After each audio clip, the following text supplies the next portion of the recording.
Hey guys, Alfred here. The comfort system is out. What is it and how can we maximize it? First, let's go through the official patch notes. Comfort system. Increase your comfort level to gain various benefits when you sleep in your bed by placing housing items in your home. Higher quality housing items will give higher levels of comfort. You get bonus comfort points by placing varied items in your home. A higher comfort level will grant you increased and additional benefits when you sleep. We have 1, 2, 3, 4, 5, 6, 7 comfort levels. First one is Bear, required comfort 0. You get 30 minutes of plus 20 max health. Next one is Basic, required comfort 25. You get 40 minutes of plus 30 max health and plus 5 max stamina. Next is Comfortable, required comfort 50. You get 50 minutes of plus 40 max health, plus 5 max stamina, and plus 20 max focus. Then you have Cozy, required comfort 100. 60 minutes of plus 50 max health, plus 10 max stamina, and plus 25 max focus. Then we have Luxurious, required comfort 150. You get 75 minutes of plus 60 max health, plus 10 max stamina, and plus 35 max focus. And the highest one is Opulent, required comfort 250. You get 90 minutes of plus 70 max health, plus 15 max stamina, and plus 50 max focus. So yeah, these are really significant upgrade in the housing system. Before the update, the most we got in terms of how long buffs last was about 10 minutes. Most times, that's not even long enough to last through the Crucible. And if you want to maintain the buff, you'd have to go back home and sleep to renew it. I didn't bother to interact with this buff system since it was just too tedious to keep the buff activated. Imagine having to go back to your house and sleep every 10 minutes just to keep the buff going. Now though, the buff duration has been significantly increased. It's 90 minutes at max. You can claim bounties, clear pestilence zones, and run through the Crucible several times, all in a single buff duration. Not only that, before this update, most people, and that includes me, treated housing like warehouses. You'd see rows and rows of chests lining the entire house from end to end, not a single decoration propped up.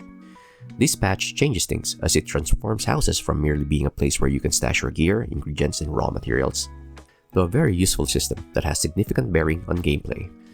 Basically, with this patch, you are encouraged to transform your warehouse into an actual home that's unique to you. Alright, let's get into this. First, before we even get to the comfort system, we need to discuss the houses currently available in the game, as the space, or let's say the square footage for each house is different, and they affect how much stuff and what types of stuff you can place in them. There are 6 houses available right now in Sacrament. There are more that will be added in future updates or maybe when 1.0 comes out. But currently, as the game stands today, these are the houses available: the Hovel, the Burrow, the Knot, the Roost, the Homestead, and the Manor. Let's check out all these houses starting with the Hovel. This should be a familiar house to you since it has a controversial history. It costs 8 silver to buy. This house is not very spacious, doesn't have any windows, but it does have its unique charms. You have a small fireplace here where you can cook some meals. You have a beam here that you can cross and maybe do some parkour exercises on. That will certainly help with your physique. And up here is the perfect place to set up a bedroom. Additionally, you also have this beam above here where you can hang stuff on. But to be perfectly honest, this house is a fixer-upper. I mean, just look at this. It's literally raining inside the house. The roof system looks to be badly damaged. The rain is just pouring through. So yeah, sleeping in this house could really get uncomfortable. Next, we have the Burrow. It costs 15 silver to buy. This one has a lot more space. The stone floor here on the first floor looks to be clean and well maintained. The floorboards here on the upper floor looks worn out, but are still very sturdy. You also have a fireplace here that will keep you warm and where you can cook some nice simple meals.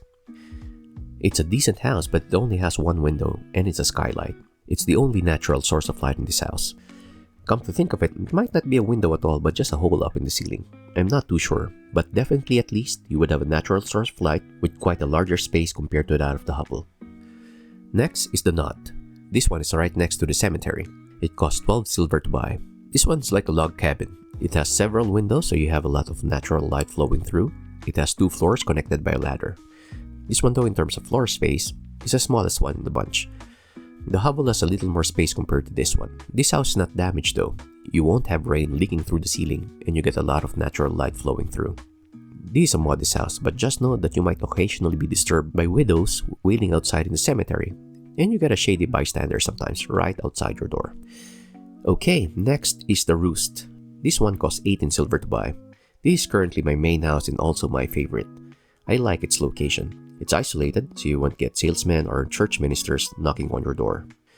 You won't get a lot of foot traffic outside your doors here, so no shady or nosy people looking about. I like the privacy you get with this house. It is very spacious inside with a lot of natural light flowing through. You have a very nice fireplace here on the first floor, you have a spacious second floor, and you have a chandelier to boot. So yeah, this is a really good place where you can just put up your feet and forget about the plague ravaging folks in town. Next, we have the Homestead. It costs 30 silver to buy. It's right in the middle of town, so you get a lot of foot traffic outside. You also have Danus the Builder as your neighbor, so if you need repairs, he's just next door. This house doesn't have a fireplace, but you can install one by crafting. It's a spacious house with 2 floors with a lot of windows too. It costs a pretty penny, but it's prime real estate. If you're a social person, you like having neighbors and people to talk to right outside your doors, this house might just be the perfect one for you. Last but certainly not the least is the Manor. This one costs 35 silver to buy. It's the biggest and most expensive house currently available. This house has several sections. You have a spacious first floor where you can put in your workshop and refineries. This is the only house with an interior door that leads to this hallway that ends with a circular room. This could probably be your bedroom and perhaps even your study, where you can do your private stuff. We have this spacious upper section with a really nice fireplace where you can set up your living room and dining area. We also have this small extension that leads to a circular space where you can set up your kitchen. Overall, this is a very nice house with so much space that you won't have any trouble fitting in all the stuff you would possibly need. Now that we've explored the houses, which house should you buy? Here's my current setup. Essentially, I have 4 active houses. I use the Manor as my warehouse. I store weapons and armor there that I might be using in a build that I want to explore. I use the Knot essentially as a sweatshop. It contains refineries for leather and threads that I might be using for crafting armor. Then I use the Homestead as my wood and ore factory. My main house is the Roost, where I have all the furniture and decorations needed to get the max buff for sleeping. I still have chests and cupboards here to store raw materials, food, runes, bombs, and the like, but basically, this is my spot. This is the home that's uniquely mine. Now, do you need this many houses? Absolutely not. I'm just someone who's deeply invested in the game and I want to try out a lot of stuff. I would admit that what I have right now is over the top. For a normal player, a single house would be sufficient. At a minimum, I would recommend going for one of the mid-tier houses like the Burrow or the Roost, as those houses provide sufficient space to put in all the stuff you could need. The Knot, in my opinion, is too small. It limits the amount of furniture you can cram into it, making it hard to get to an opulent rating. But basically, if you just want to play the game normally and not get into a lot of build making and all that, go for a house that is really pleasing to you. The one that appeals to your sense of what home is supposed to be. That's really the most important part. However, if you're someone who really wants to explore everything that the game has to offer, it's inevitable that you would need a bigger space and possibly multiple houses to support your activities. The short answer is, it just really depends on how invested you are in the game. Alright, let's take a closer look at the comfort system and see how we can get our houses from bare to opulent. When Thomas announced that the comfort system is coming out with patch 1, I already made moves in anticipation of what the comfort system would probably entail. So when patch 1 went live, the house that I set up here in the Roost in advance was already well into the luxurious zone with a score of 193. But since I want the best buff possible, I tinkered with my setup until I finally got to the opulent zone with a score of 270. I can tell you right now, getting your comfort rating into that opulent zone won't be easy. It will require significant effort. You'd have to unlock and research decorations and furniture blueprints, farm the materials needed to craft those decorations and furniture, and finally set them all up in a house in a way that's pleasing to you. Let me tell you right now, arranging furniture has its own set of challenges, and sometimes it can get downright frustrating, especially when you want something to align perfectly, or when something won't fit when there's visibly enough space for it. However, once you get it all done and you finally have your home, you can't help but just feel proud. You have a space that's uniquely yours. Okay, let's dive into the system. Once you rest in your bed, you get the screen showing you the breakdown of your comfort score. The basic score is the total base points of all items you have in your home. You will notice that there's an added detail in the description of decorations and furniture. +1 seating, +1 lighting, so on and so forth. The base score is basically the sum of all base points of all items presently in your home. Most items are only 1 point, but you will have other items like the furnace with 3 points and this bed with 4 points. The sad thing about this is refineries, crafting stations, and chests do not add any points to your house. While I understand the logic behind this, The devs basically define comfort as stuff that will make your house appear more relaxing and maybe more aesthetically pleasing, i.e. using decorations and actual home furniture. I do not agree that this thing should not add any points to the comfort system. They're still basically stuff that you can craft and place inside your house. Also, for me, there's some comfort in the convenience of having this essential stuff in one place. That place being my home. But yeah, I won't rant about this here. Let's move on to the next thing. Category variety. This is a bonus multiplier that depends on the category of items that you have in your home. There are currently 8 categories of items that I know of: lighting, storage, seating, table, bedding, decoration, nature, and utility. What this means is that the more variety in terms of item category you have, the higher the multiplier you will get. In my case, I have 8 categories of items present in my house, which grants me 40% more points from the 105 total base score, which nets me 42 additional points. Next is the item variety. This is another bonus multiplier that encourages players not to have a homogeneous setup. What do I mean by this? Basically, you get extra points for each unique decoration and furniture in your home. So don't just use one style of chair, don't just use one type of candlestick holder. Each unique thing in your home gets you extra points. In my case, I have about a 41% bonus for having 41 unique items in my home, and that nets me an added 43 points. Next is the quality score. This one is something that I don't fully understand yet. I thought this was about the tier of items in your home, like if you have a chair that uses more expensive materials to craft, you would get a higher quality score. But it doesn't seem to work like that. Like right here, I put in a simple chair, then I put in a higher quality chair. Both added 1 point in the quality score.